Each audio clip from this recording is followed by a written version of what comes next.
Actually, creating a post begins the same way as creating a page, but there are a couple of other steps that you'll want to take as well. So I've already gone ahead and included the body of an information of a post for you here. I have already styled it somewhat, if you will. If you notice this little more line here, this post has been updated. It is on our blog already. If we go to our blog, we will see that this small business marketing online post is already here.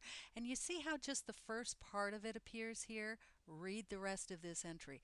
Well, that's what we've included when we clicked this button and included the more. You can either just do an excerpt on the front page of your blog, or you can choose to show the entire post on the front page. That's one way that they're different than pages.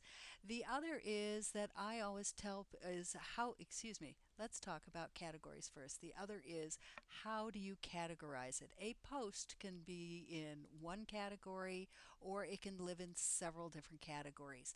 You can create an entirely new category just for this post. This is Small Business Marketing Online.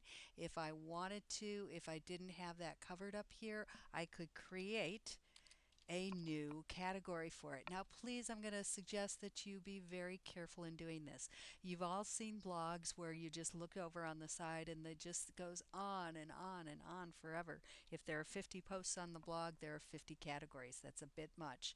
I suggest that you keep it down to a handful of 8 or 9. You can always have multiple posts within a category. You can also have parent categories. You can put this new category as part of an existing category, so that this would show up only if somebody clicked in there and then looked for this. But for our purposes here, I'm going to say there is no parent. I'm going to add the new category. You see how it popped up here, and I'm automatically checkmarked. I'm still not quite ready to publish this yet. I gave each and every one of you a plugin that is you will find down at the bottom of your page. It's called All-in-One SEO Pack. And you probably have heard me say this, or you will hear me say this if you call with any questions in the future.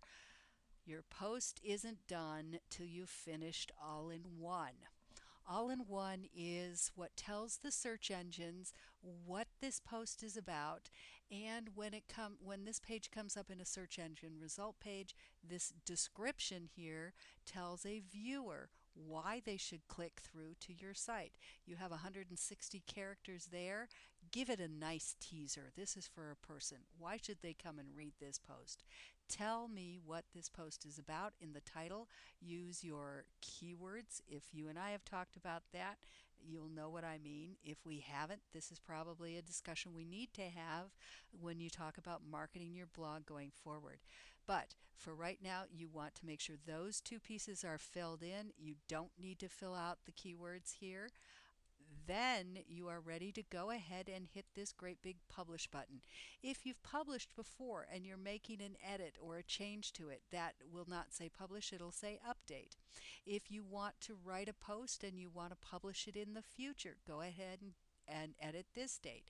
You could do, some people spend a weekend writing 5 or 6 posts, and then they spread it out so that they'll appear in their blog once a week or once a day, and they edit that here.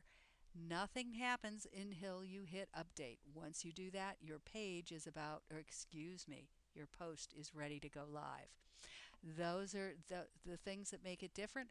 Of course, we're going to be talking about video in its own video.